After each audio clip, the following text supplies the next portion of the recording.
Okay, so you know how sometimes it feels like the world's just kind of cruising along and then bam, something comes out of left field? Yeah. Like former President Trump's these new reciprocal tariffs. Right. I mean, it's not just like adjusting some numbers on a spreadsheet. This feels like it could really change how countries do business with each other. Yeah, for sure. Which, when you think about it, like practically everything we buy is connected to global trade. Absolutely. Yeah. So as someone who likes to, see the bigger picture, this feels pretty important to understand. I think you're right. It's definitely a moment where a lot of the assumptions we've had about global trade are being challenged. Yeah, exactly. And the reactions we're seeing from around the world show just how connected all our economies really are. Yeah. But also, where some of maybe the weak points are. Right. Yeah. And that's what we want to do today. Like, let's dive deep into this. Yeah. Let's get past the headlines and the political stuff and really try to grasp like the core arguments for these tariffs, how different countries are reacting, and what this could all mean in the long run. Right. We've got a lot to cover today, and I think our goal is to kind of boil it down to the essential stuff so you come away feeling informed but not totally overloaded. Absolutely.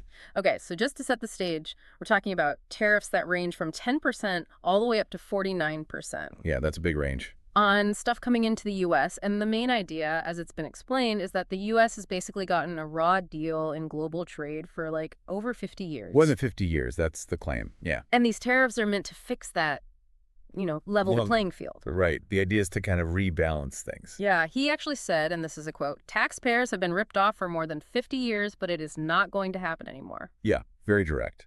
So it's a pretty strong statement, right? And it makes you wonder, like, is this really the way to fix things? Are these tariffs the right tool for the job? That's the million-dollar question, isn't it? And I think to start unpacking that, we need to understand the U.S. perspective first. Okay. This idea of reciprocal tariffs is really at the heart of it. Right, reciprocal. Basically, the logic is if another country puts a tax on goods coming from the U.S., Okay. then the U.S. should do the same to goods coming from them. Pit for tat. Yeah. In theory, it sounds straightforward, but like we're already seeing putting it into practice is a lot messier. Oh, yeah, for sure. Because almost as soon as this was announced, we heard pushback. And, one that really stood out was from Australia's Prime Minister Albanese. Right. He basically said, look, if we're talking about a free trade agreement, which Australia and the U.S. have, then true reciprocity would mean zero tariffs. Yeah. Not adding a new 10% one. Exactly. Yeah. So it's like, wait a minute, reciprocal is being used here, but it doesn't really match up with how it's usually understood in trade, especially when you have these agreements in place. Right. It highlights that maybe reciprocal is being used in a different way than how it's typically defined, especially within existing trade agreements. So that's a good starting point to see how the rest of the world is reacting to all this. And there's a pretty wide range of responses, isn't there? Oh, absolutely. Let's start with some of the more diplomatic ones, like the UK. Okay. Their business secretary, Jonathan Reynolds, said they hope a future trade deal could kind of soften the blow of these 10% tariffs. Mitigate the impact, I think, was the phrase. Mitigate the impact. So on the surface, it's all very polite, but you can tell they're worried about what this means for their businesses and their people. You can definitely sense the underlying concern there, even though they're trying to keep things positive by focusing on potential future negotiations. Then on the other end of the spectrum, you have Italy's Premier Giorgia Meloni. She did not hold back. She straight up called the EU's potential 20% tariffs wrong and said she's worried about what this means for the Western alliance. A much blunter assessment, for sure. And she actually posted this on Facebook, which I thought was interesting. Yeah, that's pretty striking.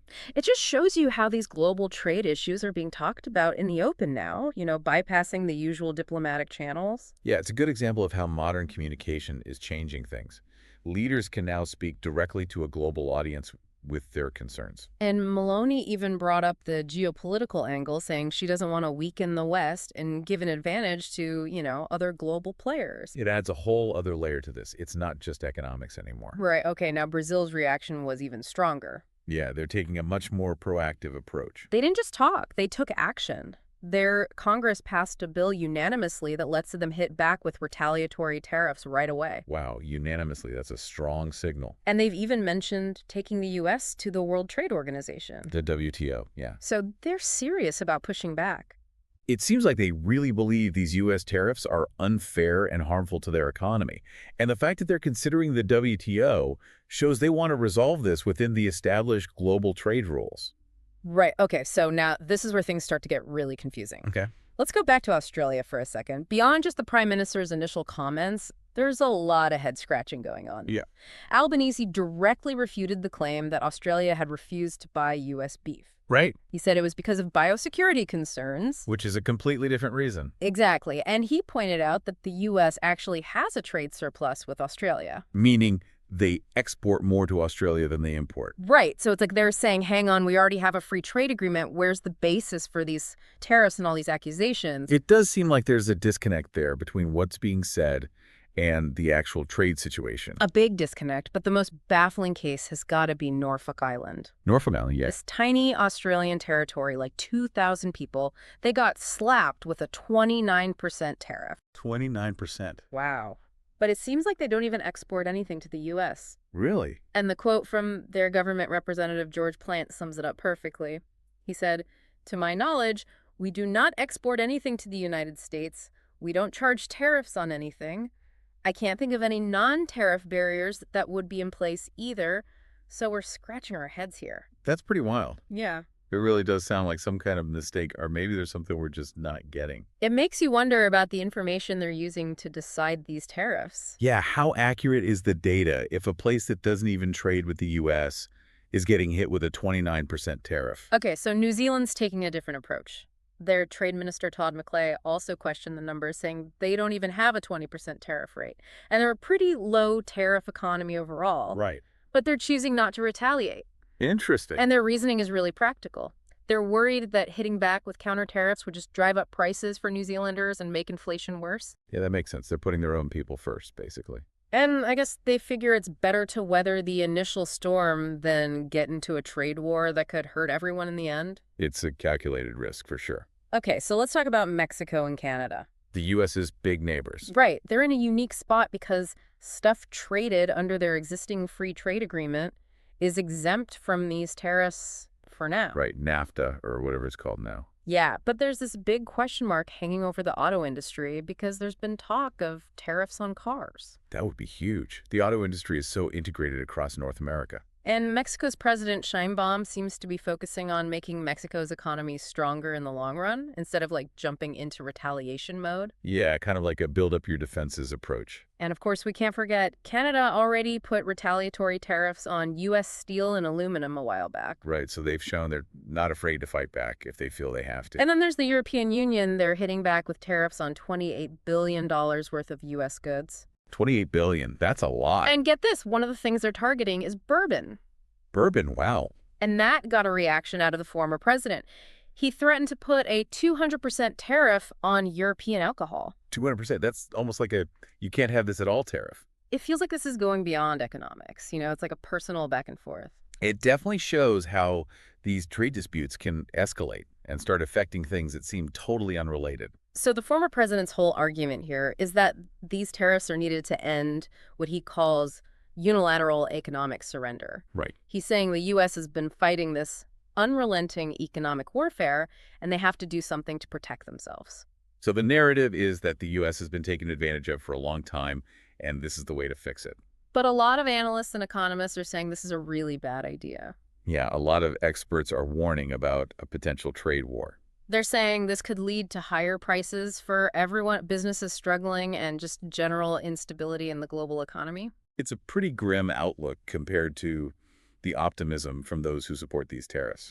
And we've also heard from leaders in other parts of the world. Chilean President Boric talked about all the uncertainty this is creating. Right. And how it goes against the mutually agreed rules of global trade. Yeah, the concern is that this could undermine the whole system of international cooperation. And then there's Colombia's President Petro. He went on social media and declared the death of neoliberalism. That's a pretty dramatic statement. But it shows how some people see this as a much bigger shift than just some tariffs, you know? Right, like a fundamental change in how the global economy works. Then there's this analysis from Matteo Villa at Italy's Institute for International Political Studies. Okay. He makes a really interesting point about the tough spot Europe is in. They might feel like they have to respond to what he calls Trump's language of force, but they also know that hitting back too hard could hurt them even more. Yeah, it's a catch-22. He said, if Trump really imposes high tariffs, Europe will have to respond. But the paradox is that the EU would be better off doing nothing. So they might have to do something, even though it might be in their best interest not to, And he also said that Trump seems to understand only the language of force. which means some kind of response is almost inevitable. But the hope is that maybe a measured response could open the door to negotiation and things calming down. Right. So maybe there's a way to de-escalate the situation. So as we're wrapping up here, it seems like most people agree that trade wars are bad news. Yeah, they rarely have winners.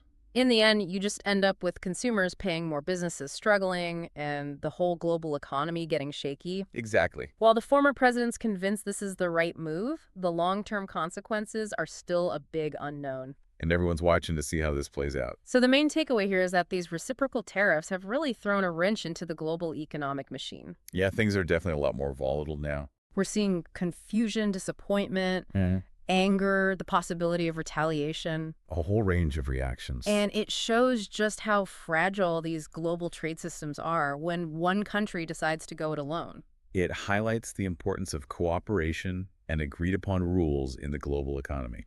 Absolutely. And here's something to think about as we go forward. What happens if fairness in trade is decided by each country individually instead of through these global agreements? Right. What does that mean for the global economy, for international relations, and who really ends up paying the price for these tariffs? Big questions. Are there other ways to deal with trade imbalances that don't involve all this disruption? It's definitely something to consider as we move forward. A lot to think about for sure. Absolutely.